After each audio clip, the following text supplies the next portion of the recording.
Rawls' economic principles are not purely egalitarian. This is most obvious in the difference principle. The difference principle says we arrange things, we arrange economic inequalities in a way that maximizes the level of the least well-off. Right? And notice that principle is blind to the question of the economic disparity between the rich and the poor. So if we find a way to make the rich 10 times better off that makes the poor twice as well off, then Rawls is going to say, okay, that's fine, that's what we should do. Right? We're not going to bring down the rich in order to, if it's going to also harm the well-being of the poor. Right?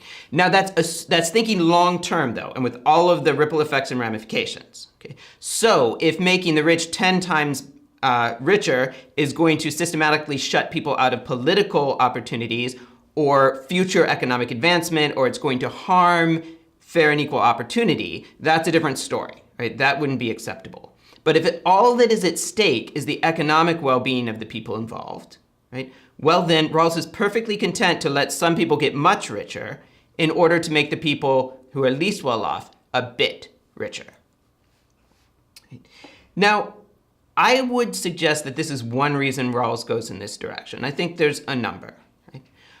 But one thing Rawls is not willing to do is insert a comprehensive doctrine into this question.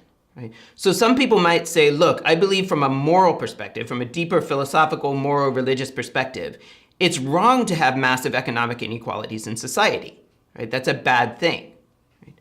Well, Rawls is going to say, well, no, right? This is political liberalism.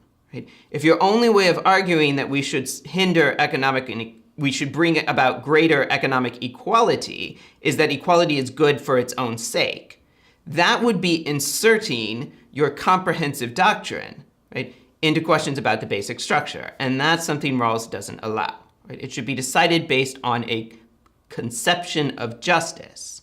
Right? And the conception of justice he favors doesn't require that level of economic equality. Right? Now, there might be some other conception of justice, right, that could be accepted by everyone as free and equals in society, that it does require more equality. Right? That's a possibility. Right?